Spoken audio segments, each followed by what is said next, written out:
Welcome back into the Dead Arm Sports Podcast, coming at you live on a Tuesday. August is almost over, and it will be football season soon. But we are talking golf today, going to talk some college football. Before we get into that, though, Jell, I've got a question of the day for you here. I think I know what way you would lean on this, but I was trying to find two would you rathers and make it fantasy football related here. So, oh, daddy. Would you rather, for the next 10 fantasy football seasons, be in fantasy purgatory where you're middle of the pack, not competing for a playoff spot, but you're staying out of the Sacco Bowl, or have one season, you don't know which season it's going to be, where you're in contention for a championship? So you make the playoffs, nothing's guaranteed after that point, but then the next 9 seasons, you have a spot in the Sacco Bowl. Oh, so it's one of those. So essentially, would you rather for 10 seasons just be maybe pulling the spoiler, knocking somebody out of the playoffs? This isn't fun. It's not supposed to be. God. Or do you want one season that maybe you make the championship and win a championship, but then the rest you could be taking home the Sacco and being stressed out for a week? I'm probably gonna go with sitting in purgatory, kind of the middle of the pack. And reason why is, at least even if my, at least the trade deadline then becomes a good time, I'll either be aggressive or a seller depending on what kind of a league I'm in. So that's probably the way I'm going to lean. I mean, I'm generally aggressive at the trade deadline. Yeah. At least that's how I've been in previous keeper leagues. Dynasty leagues can be depending on the way that however my team is sitting, but keeper leagues, I tend to be a little bit, probably overly aggressive, and but that at least makes the trade deadline fun, even if it doesn't work out, such as last season and the year before. I made a bunch of moves, gave up future assets to end up, I think both times being booted in the first round of the playoffs, but I was sitting in that like 5th or 6th place, and I did make the playoffs. So that was kind of nice, but I don't know, at least the trade deadline then becomes kind of fun. So that's probably where I'm going to lean, although it'd be frustrating to obviously never be truly in contention, but having that one time would be glorious. But I can't sit in near last place for the other 9 years of the 10. That's not worth it for me. So I'll take the potential for some trade deadline fun each year and I'll sit there in the middle of the pack. Yeah, I think that's where I lean on this as well. Just being somebody that, unfortunately, the last 2 years in our home league, our league of record, my team just hasn't panned out, where going into the last couple of weeks of the season, I'm fighting to try and stay out of our Sacco Bowl, which is never fun. It's, I think, more stressful than being in the actual playoffs. I mean, you hear about some leagues out there. It's just shame. Yes. And our league's not one, I would say, that's bad compared to others as far as the Sacco goes. Our Sacco punishment essentially is a bobblehead of Johnny Manziel with a male genitalia, yes, nailed to it. So you have to display it proudly in your house. So, I mean, I guess it's not bad compared to, I mean, you see some of them, they're the losers getting a tattoo of the winner's choice and wear and all of that. Or that's dangerous. The old waffle challenge, where you have to go to a Waffle House for 24 hours and however many waffles you eat, it reduces an hour. So you're that, or I've heard the other ones too, where people have to, like, whoever loses has to sign up for the SAT and commit a Saturday to take it. That's the worst. Oh no. Ours isn't bad, but yeah, I think, like you said, that's amazing. The way our league's set up, there's just a couple of keepers, so you could have a couple fun trade deadlines in there, not have the stress of being in the Sacco Bowl, and I think I would lean that way too. So that's so funny. The SAT, I haven't heard that one. That's so really? Great. Yeah. That's amazing. That'd be so bad, especially too, like, you think if you're like in your like 40s or 50s, and then you're in there with a bunch of like high school kids, you're like, what the hell is this guy doing here? We can be found at Dead Arm Sports, Twitter, Instagram. Check us out on Facebook at Dead Arm Sports. We are live on YouTube on Tuesday today. So if you want, you can switch over and watch the replay of the video. Otherwise, make sure you subscribe and click the bell so that way you know when our episodes drop live and you can watch us live. Have that chat popped up so you can ask us any questions like our friend John K did last week. Appreciate that. So again, ask us any questions. We keep an eye on that, and we'll hopefully answer it live on the podcast if you send anything your way. You want to follow Gel on socials, he can be found at DasGel. That's at DASJEL. I can be found at DasJPEC. That's at DASJPEC. And yeah, you can find us there, ask us questions as well. All right, Gel, we are diving into some golf, and yeah, what a tour championship it was. Scotty Scheffler started off with the lead, had a little struggle there on Saturday before the rain delay, and ended up coming out of the rain delay. They had about 5 or 6 holes to play on Sunday morning, just absolutely destroyed the field, picked up a 6-shot lead only to watch that fall down the stretch. And Rory McIlroy is our tour champion taker homer of 18 million big ones. So I mean, even Rory in his, post-match, kind of when he was accepting the trophy for winning the title, he even said he kind of feels bad for winning this over Scotty. I mean, great for Rory, but geez, Scotty to drop a 3 over on that final Sunday. It's really the first time we've seen him choke all season. He'd been really clutch if he'd been going into Sundays with a lead. And we saw that we saw that on the Masters, when that Masters Sunday, outside of hole 18, when he decided to 4-putt his way in at Augusta. I forgot about that.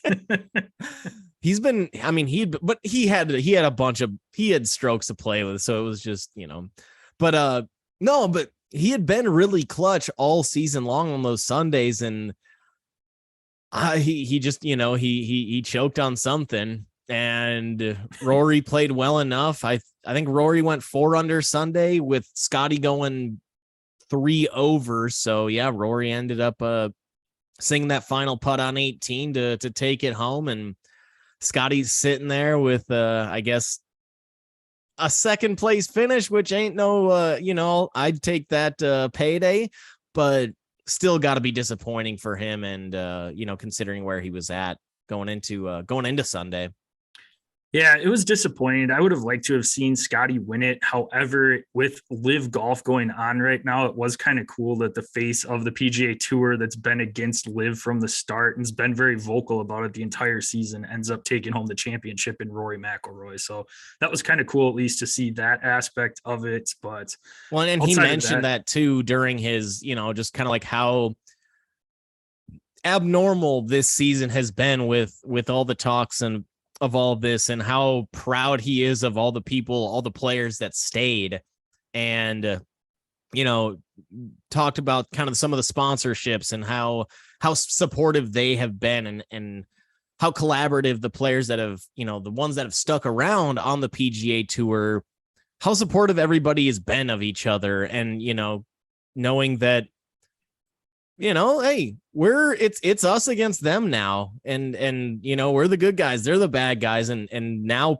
the PGA Tour it's weird to kind of think like the PGA Tour is one team. LIV Golf is the other team. It's like in, Star Wars Battlefront, you've got the Rebels versus the, whatever, I forget what the other team is, but, yeah, it's just different. And, it's like they're all kind of picking each other up, the ones that remained. And hopefully that doesn't kind of kill the competition of the PGA Tour within itself, because it is pretty sweet. Like, I really did like seeing the Brooks Koepka, Bryson DeChambeau rivalry.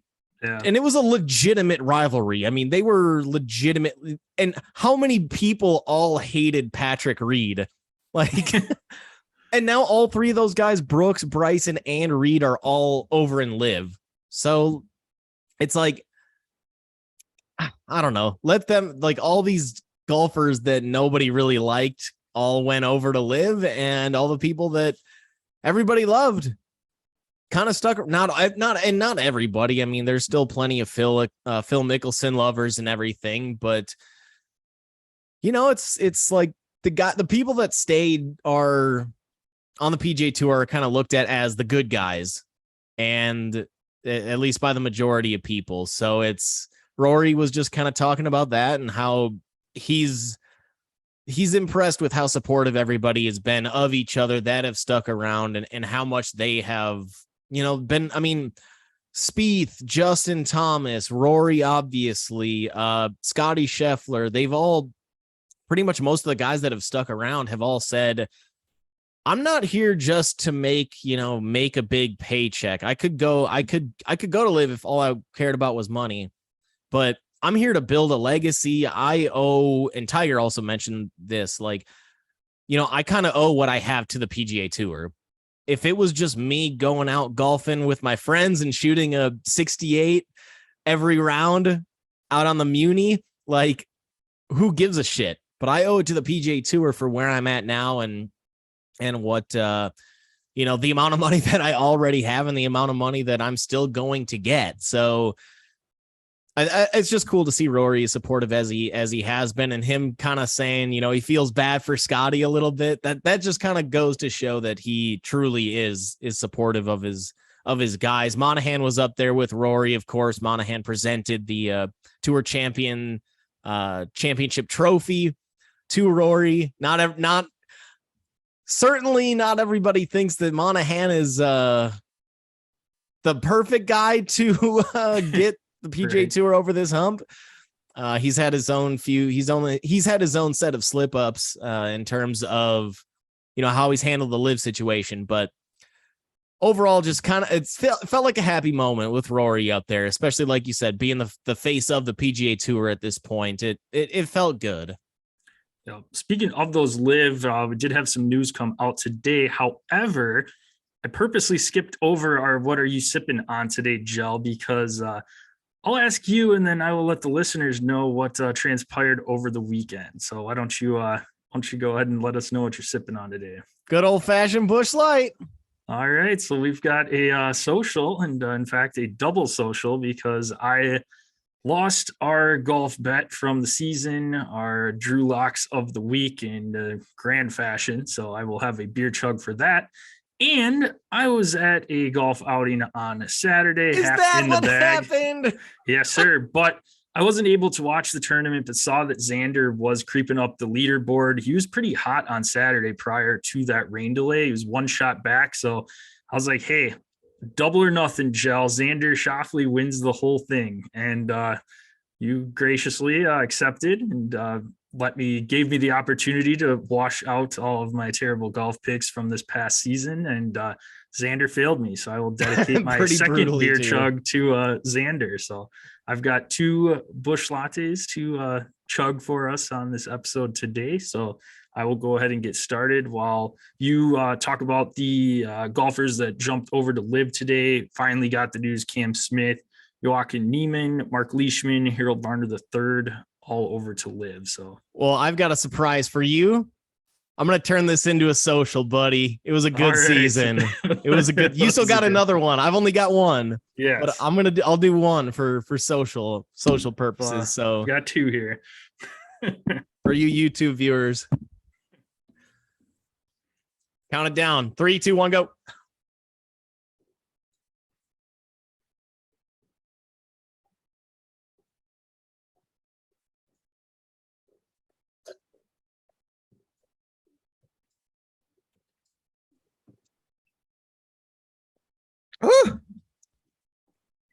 Ooh. Yeah. Oh, yeah. Oh, that is warm. And I am already full. Sitting right. Oh, that's like That's like foaming up to the top of my stomach. Lovely. All right. Yep. Number 2 for you. Number 2. Get her done, kiddo. Yeah. So as Josh had said, Cam Smith, Joaquin Niemann, Mark Leishman, I wrote him down twice. Nice. Harold Varner and Cameron Tringali are all moving over to LIV. It's that Aussie group of Cam Smith, Mark Leishman, not a surprise given that Greg Norman, an Aussie himself, is leading the LIV Tour. Joaquin Niemann, I gotta say, I'm pretty disappointed with Niemann leaving. He was a rising star. He played with Tiger. He grouped with Tiger on day one of the Masters after, I believe, did he win the Genesis this year? Yeah. Yep. So, he seemed like a rising star. I believe 21, 22-year-olds, Chilean. Feels like it's all, it seems like there's not too many Americans that are going over there at this point. Of course, Dustin Johnson, Brooks Koepka, Bryson DeChambeau, and Phil, the four really the biggest Americans that are that left over for LIV. They all got major paydays. But now at this point, it feels like there's, all the Americans that are still on the PGA Tour. I don't see many of them leaving. So it's going to be a pretty American presence, at least within the PGA Tour. And then LIV is probably going to be, it's going to be more Europeans, the Aussies. And, I know there were some natives of Mexico and then also obviously with Niemann going there, over a native of South America, at least, some of these guys over there. So, yeah, I know. And then I know that there are some Asian players also that went over there. So I think at this point, it's going to be mostly Americans that end up, the Americans that are still on the PGA Tour. I don't see them really leaving at this point. That's for the exact reasons that Rory kind of said, that we all grew up with the PGA Tour and our dream was to make the PGA Tour. And now they've met their dream and they don't want to ditch it for a quick payday. So it's kind of, I go back to like Taylor Gooch. Rumor is that Gooch got $30 million as a signing bonus to leave for LIV. That's not like, I'm just shocked that he left. That's not that much money for a guy that's as young as he is. I mean, he's in his mid 20s, maybe 27. So it was a little shocking for a guy like Taylor Gooch to dip out. But yeah, Cam Smith obviously losing one of the biggest players on tour, really number 2 in the world. Yeah. I mean, came onto the scene, 3 Masters ago, probably at this point. Maybe it was that fall Masters during in 2020, or maybe that was 2020. Yeah. That's when he really burst onto the scene, and it's too bad to see him go because he kind of came out of nowhere and turned into a true star, and he's leaving. So that's a major hit for the PGA Tour. But like I said, a guy like Niemann, rising star. Rest of the guys, Leishman, Harold Varner, Tringali, yeah, they've had their time up in the top 10, but not as impactful, I think, as a Cam Smith, as a Joaquin Niemann from this group of players that are leaving.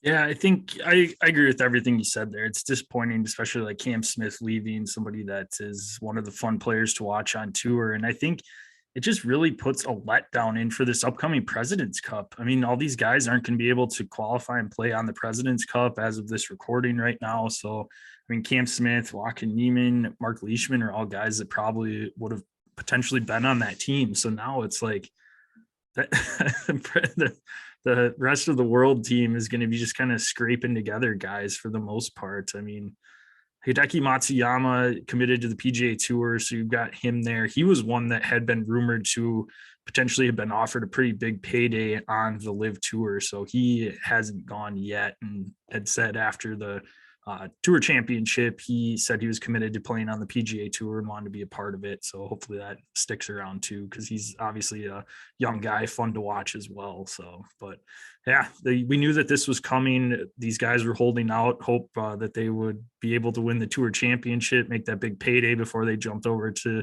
their larger payday at LIV. But hopefully this is the end of it for now with the new stuff that we talked about last week on the PGA Tour. Hopefully guys are sticking around now. And who was it I forgot, I'm spacing on the guy's name that was, I know so Trevor Immelman was named the international captain But who was it that? Oh no, that's for the Ryder Cup next year. It was Shoot. Okay. who was it? I know he dipped out like a few I'm gonna have weeks to ago.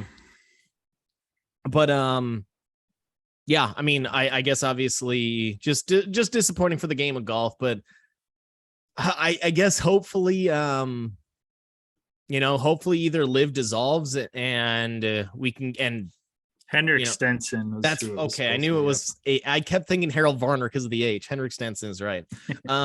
Yeah, I'm obviously, I don't know if LIV dissolves because that Saudi money, not that they're gonna run out of it, but that they might say, what the hell are we spending this money for? We're not making anything back. So, which is a legit possibility.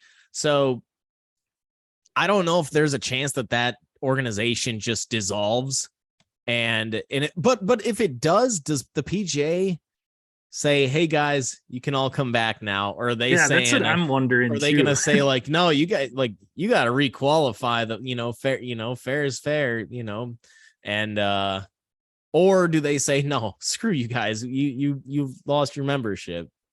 Yeah, who knows? That'd be interesting. Or they create a whole new organization. I don't know.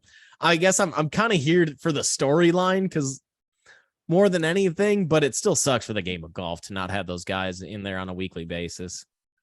Yeah, no, absolutely. And who knows, maybe down the road, these tours can compete against one another and have like a Ryder Cup type format where it's PGA Tour versus LIV or something like that too. But we'll see what ends up happening. Get there when we get there. Yes, absolutely. Speaking of get there when we get there, the NCAA football season is upon us. Week 0 happened this last weekend. Not a ton of takeaways, but I know one we're going to hit on here, Joe, and that is Nebraska. The hyped up team, Casey Thompson, coming up from Texas, ends up losing to Northwestern in Dublin, Ireland. Dublin. Yeah, it's I got a fun stat for you here, Joe. Scott's because we're gonna be head coach's future seems quite frosty.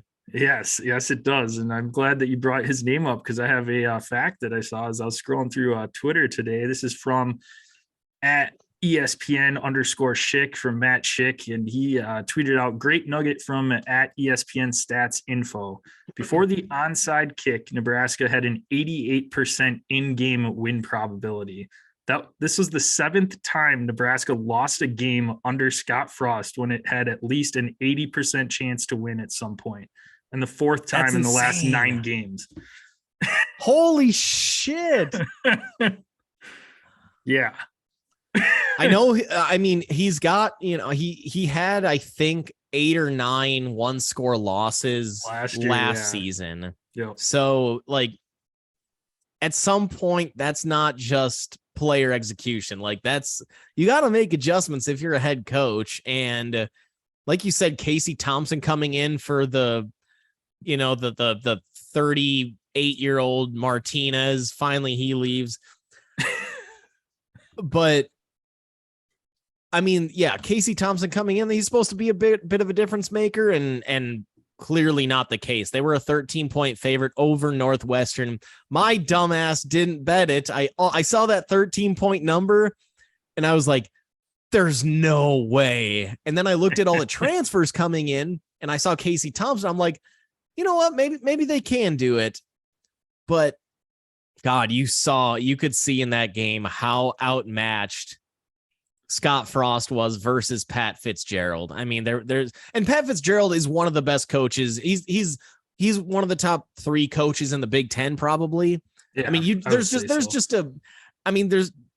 just hard to get talent into Northwestern because of their academic standards that have to be met. They're an academics first school, similar to a Stanford, but he's had 9-win teams at Northwestern. That's insanely impressive for considering those academic standards. But still, like, a 13-point favorite going in with a new hotshot quarterback. I believe Casey Thompson was, when he came into Texas, I think he might have been a 5-star recruit, but highly touted guy. brutal. They were up 11 when they went for that onside kick that they lost. And it's like, if you there's no reason for that. You don't need to go for the throat stabbing at that point to try to put them out. Like, if you really are the better team, you're going to take that 11-point lead, make them go 75, 80 yards down the field and take up time off the clock, make them do it again.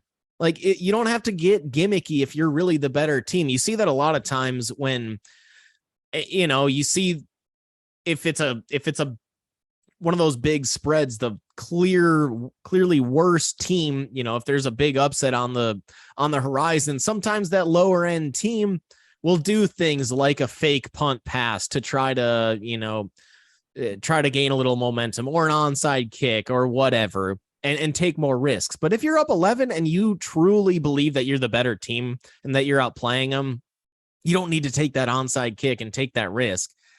He screwed himself there, and Nebraska lost momentum. Nebraska gained all the momentum off of that, and then final score 0-1 for the Cornhuskers. Right? No, and I mean, they were again hyped up going into this offseason. Not that they were going to be competing for a Big Ten championship, but I mean, like you said, get Casey Thompson, highly touted recruit that came to Texas, transferred over. And there's a lot of juice within that fan base that this was going to be a year, and we're going to see some progression here from Scott Frost finally, after he came over from UCF, 5 years ago now. I mean, he was fantastic there in the G5, but hasn't done anything since he's gotten in Nebraska. This has to be year 5, right? Year 4 or 5 so. At least. I mean, 5. At least 4, if not probably 5. Yeah, but starting off the season 0-1, losing to Northwestern, who was at the bottom of the barrel in the Big Ten West last year. Not an ideal start for him, and I guess he's got a chance to maybe redeem himself here coming up in a couple weeks. Oklahoma comes, I believe, into Lincoln. They're going to do a home and home there, kind of get that rivalry renewed from their days in the Big 12.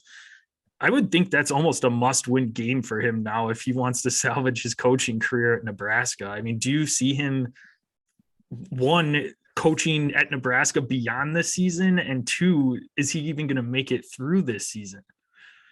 I bet they let him stay through the season, but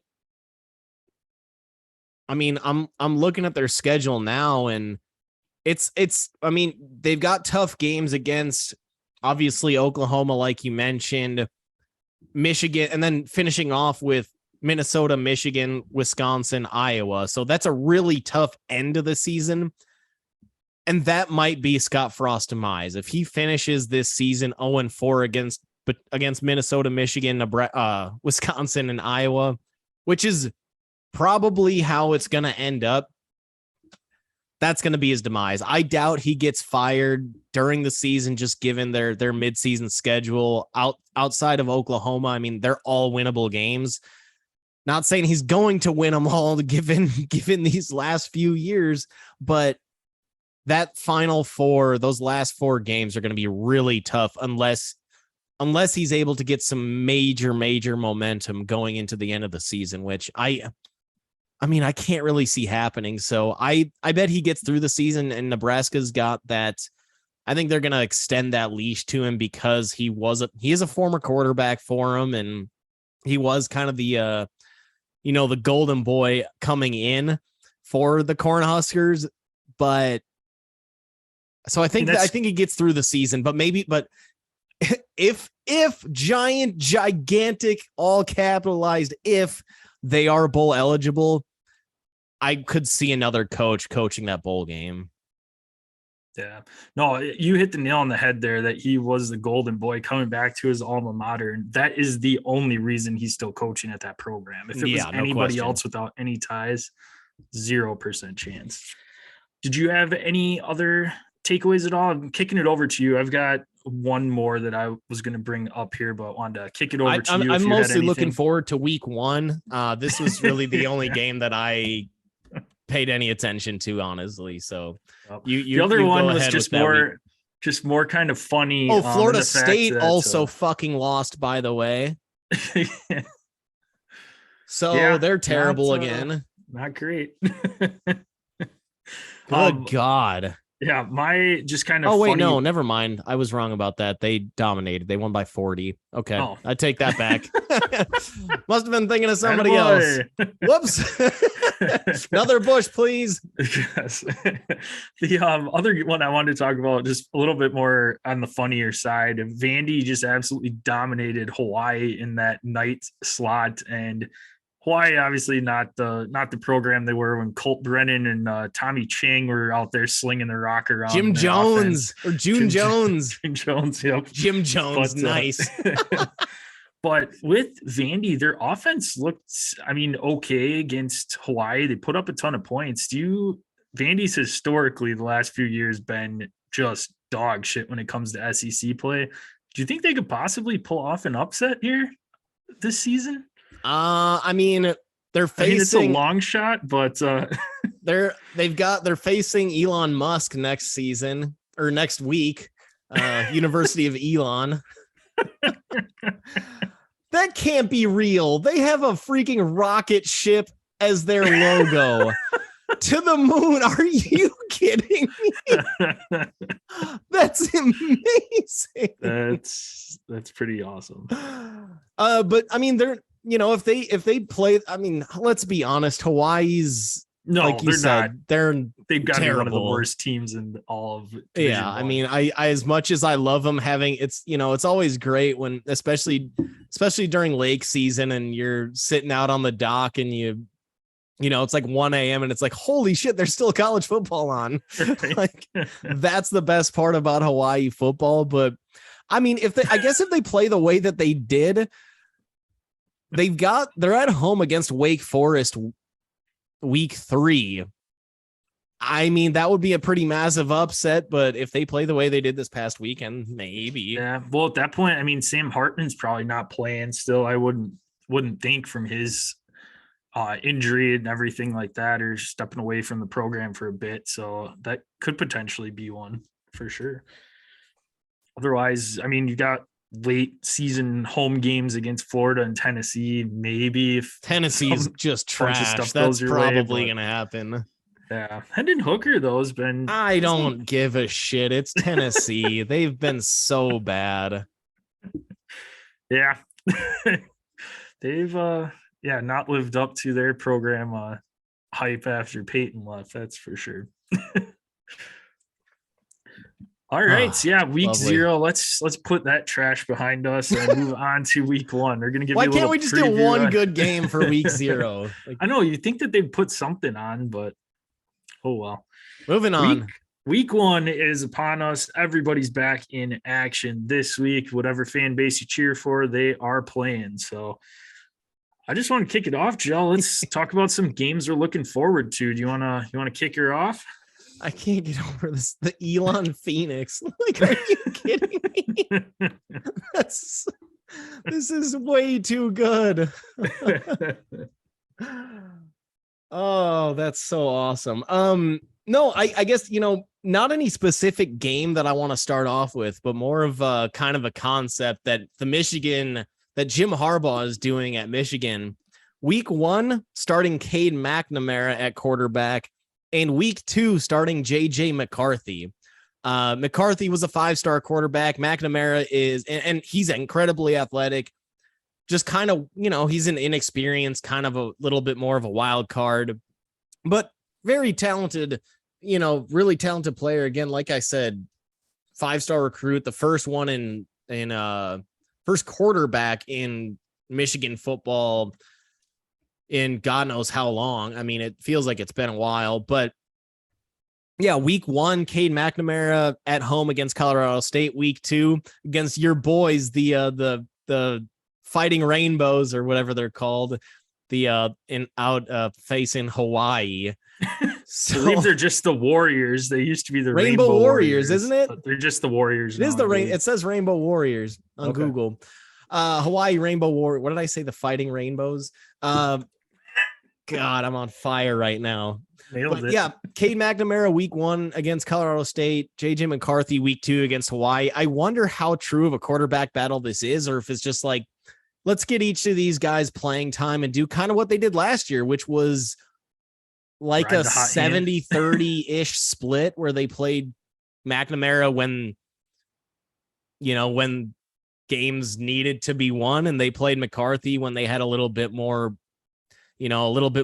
points to play with, or if they needed a more mobile quarterback out there, that's when they would bring in McCarthy. So do you think it's more of that same kind of thing this season, or if he's doing this to settle a true quarterback debate? I can't believe you're settling a true quarterback debate 2 games into the season. I mean, granted, those games shouldn't even be any sort of contest. And I would imagine that, yeah, McNamara is starting the game, but I guarantee you after the first couple series that McCarthy comes in. So it's not like McNamara's got the entire game. He's just the quote unquote starter for that game. But I can't imagine that they're settling any sort of battle. Maybe it's just kind of, like you said, giving guys some playing time and smoothing egos or anything like that and making sure that they're getting out there on the field. But I can't imagine that there's any sort of quarterback battle. You have to have that decided going into the season. I mean, you can't be rocking 2 quarterbacks for a good chunk of the season. That's not, and especially because strategy. This, the split duty thing worked last year. I mean, they ended up as the 2 seed in the playoff, and yeah, they got spanked, but still they made a college football playoff. That's extremely solid. Beat Ohio State for the first time since, I don't know, since what's the phrase? I mean, since Harbaugh's been there, but shit, I can't think of the phrase. Damn it, I'm not going to be able to do it. Okay. Yeah, no, I wanted to touch on that. In terms of games that I'm looking forward to, I mean, I think you got to kind of start it off with Notre Dame, Ohio State. We talked about this briefly the other day, but Notre Dame is still going into this game as a 17.5-point dog. Yeah, it's at the shoe, but 17.5 points for the number 5 ranked team in the country. Are you sure they're deserving of being the number 5 ranked team in the country? Because if they are, you shouldn't be a 17.5-point dog in week 1. Yeah. I mean, Ohio State tends to start off the season a little bit slower. They did last year as well. Yeah. And was then that the opening, was it Big Ten opener or the season opener at Minnesota? Against Minnesota. I thought it was the season opener. Okay. Minnesota had that. They were up pretty good until like Ibrahim tore his Achilles. Yeah. Yeah. Oh my God. That was nasty. That was, and that sucked God, I remember. Yeah. Brought that replay back to my head. Oh, it looked like a freaking trampoline spring in his leg. Oh, yeah. Sorry for the visual via audio. But no, I think I'm going to start off there and just say, is 17.5 points? Does that feel right? Because that means either Ohio State is that much better than the number 5 team in the country, or that Notre Dame has no business being the number 5 team. Yeah. Or do you think that number is way off and it should be closer to single digits? No, I think that's a good spread. I think Ohio State's going to have one of the best offenses in the entire country this year. Their defense needs to step it up from last year. They're a little bit soft at times, but no, I think it could be too. I don't think Notre Dame should be the 5th team in the country. I think they belong more in the teens. And I think this is just the guys in Vegas saying that Ohio State's going to be one of the best teams. And that there's not a team that's going to stand up to them that has a chance at this point in time, which that makes you wonder too, then if Notre Dame, the 5 team in the country, is a 17-point underdog, what are some of these other teams? I mean, is this going to be the closest? Is this going to be the closest spread for Ohio State the entire season? Oh, I mean, who knows how the teams look at the end of the year when they play Michigan, but other than that, probably. Yeah. I mean, maybe they play at Penn State. that could maybe make a difference, but and one of those whiteout night games, which are always fun to watch it in, up in Penn State. But, I was kind of thinking back to, this offense, as you mentioned, is going to be the most dominant in college football, if not, I mean, probably the most dominant. I was thinking maybe the most dominant since LSU.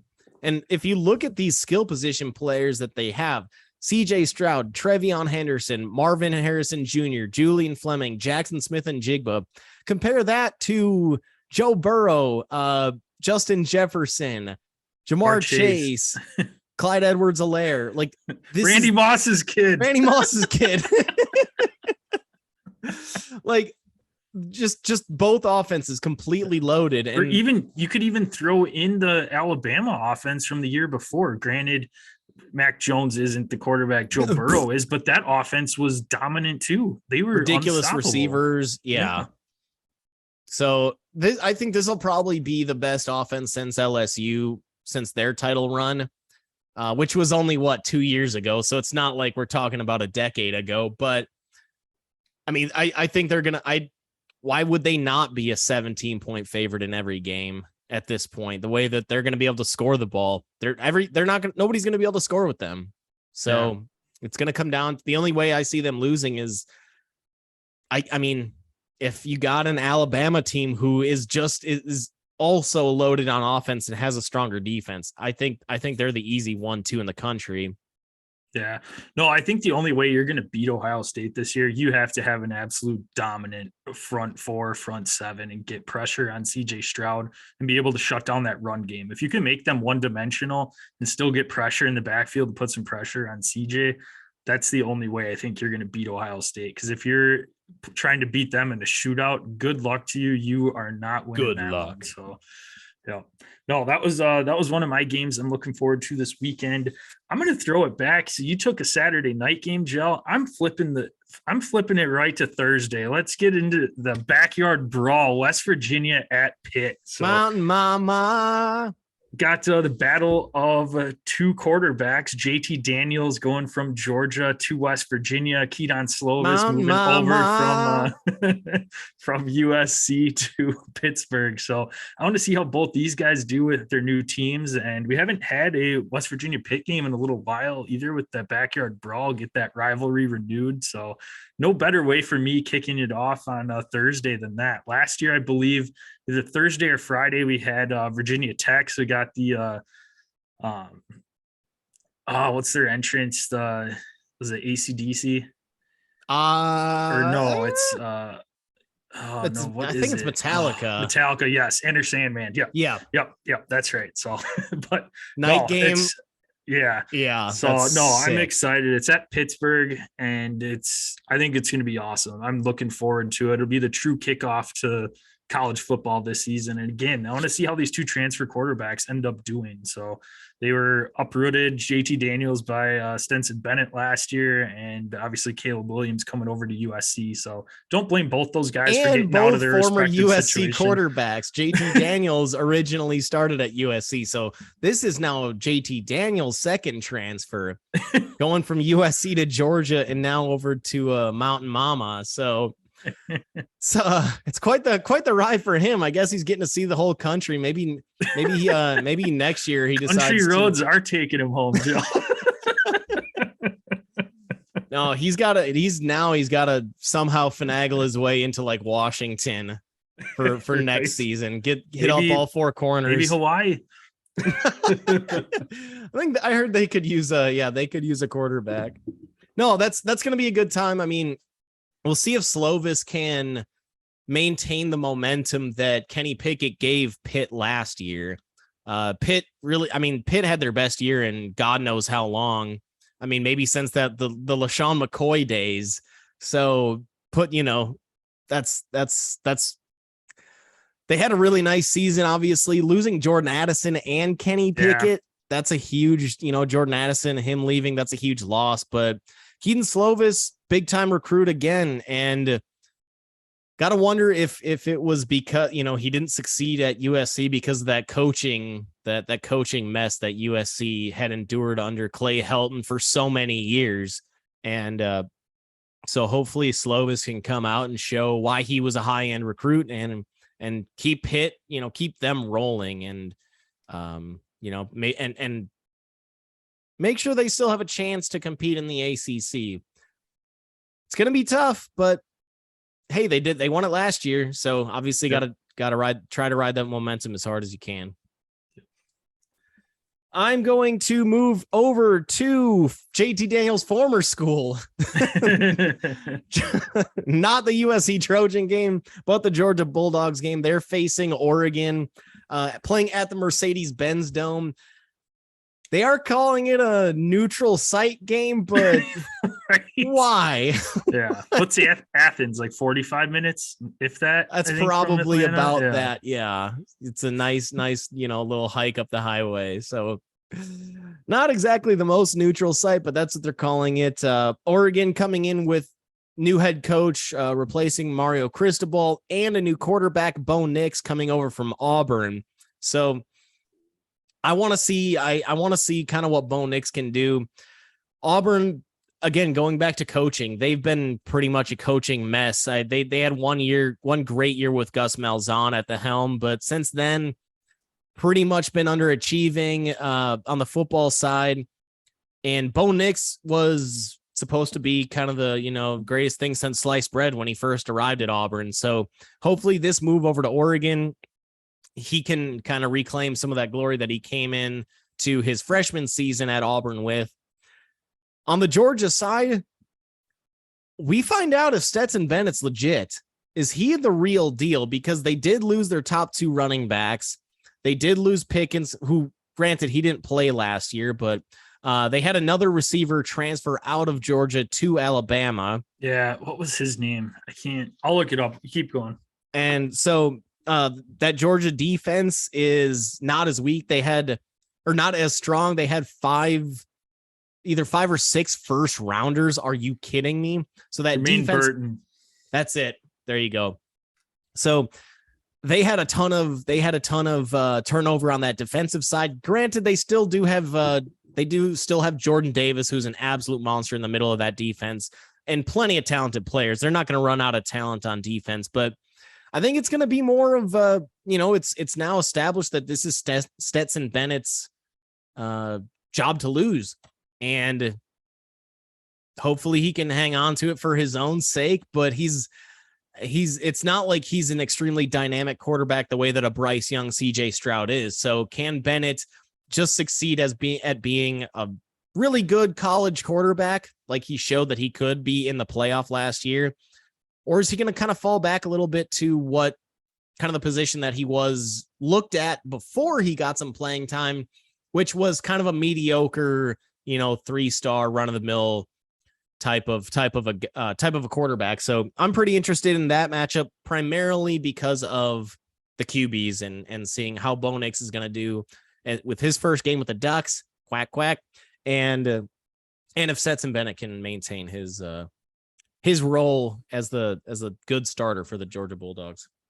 I had that game written down too. I'm interested in Oregon, I think, and seeing what we have from Oregon, if they're going to be a team that's going to be able to compete for that Pac-12. Like you had mentioned, Bo Nix coming over from Auburn. I want to see what he looks like in an Oregon Duck uniform as far as the offense goes, because Oregon has had some interesting offenses. Yeah, which of the 1,000 that they can put together. But also interesting, a little homecoming for former Georgia defensive coordinator Dan Lanning, new head coach of the Oregon Ducks. Good call. I want to see what that Oregon Duck defense looks like as well. They're not a team that's known for their defense, and the Pac-12 is not known for defense at all. So I want to see if Dan Lanning kind of brings a different twist and kind of jumpstarts their defense. Granted, I don't know that they really stand a chance at all against Georgia in this one, but I'm looking forward to it and just kind of seeing what we have from the Oregon Ducks and if they're going to be able to compete in that Pac-12 this year.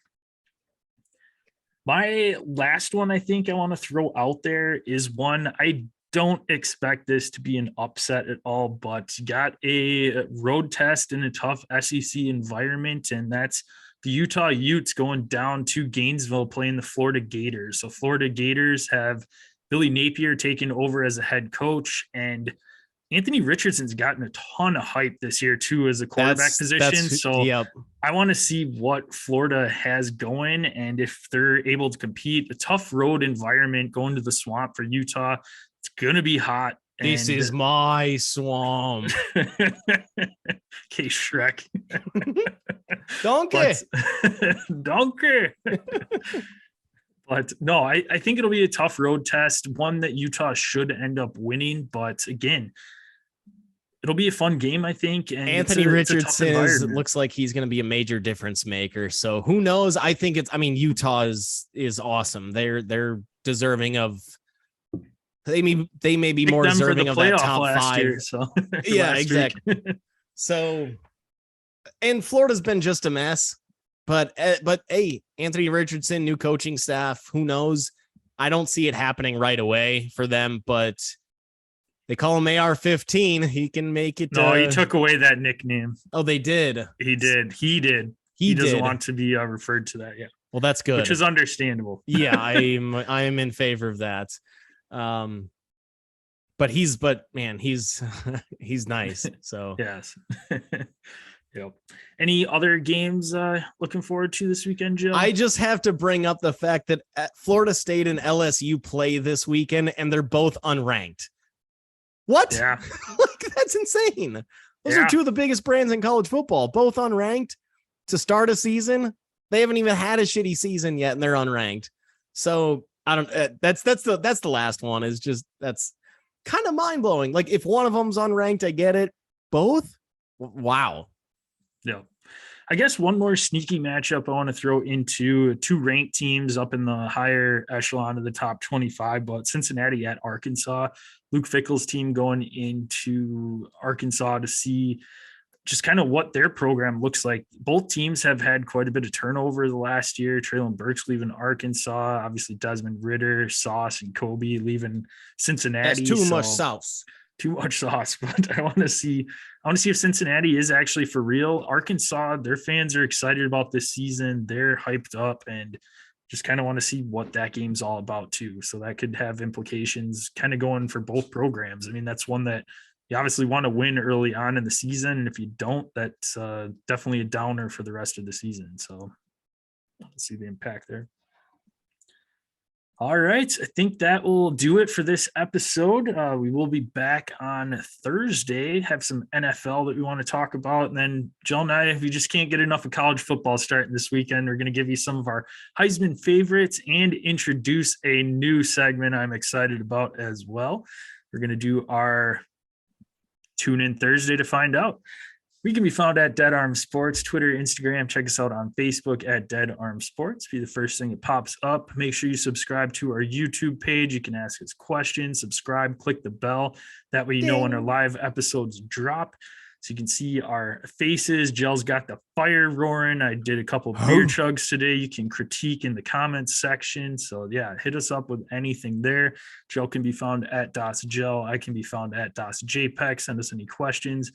Draft season is getting close to being over. If you're in a draft, send us questions. We've got a question of the day on our next episode from one of our listeners. We'll dive into a little fantasy related content there and get you covered. Otherwise, Jill, where can they find us at? You can listen to us on Apple Podcasts, Spotify, iHeartRadio, and Google Pods. Make sure to subscribe, rate, and review. That written review is especially important for both getting Dead Arm Sports up the charts a little bit. And also with that written review, you can send us a screenshot of that review and send that screenshot to us on our Twitter or Instagram page. Just hit us up in the DMs and we'll get you some free Dead Arm Sports sticker swag heading your way. As well as also make sure, like Josh mentioned, hit us up, find us on YouTube, just search Dead Arm Sports in that search bar. Our channel is going to be the first thing that's going to pop up at the top of your search. Make sure to hit subscribe there and that alert bell so that you know when we go live. All right, that'll do it. Appreciate everybody out there listening. If you could help us out, like Jill said, subscribe to our podcast, help get our numbers up, and just tell somebody that you enjoy the podcast. Odds are somebody else that will. So that would be greatly appreciated. We'll be back with more content for you on Thursday. And Jill, close her out. Neiman, I hardly know him.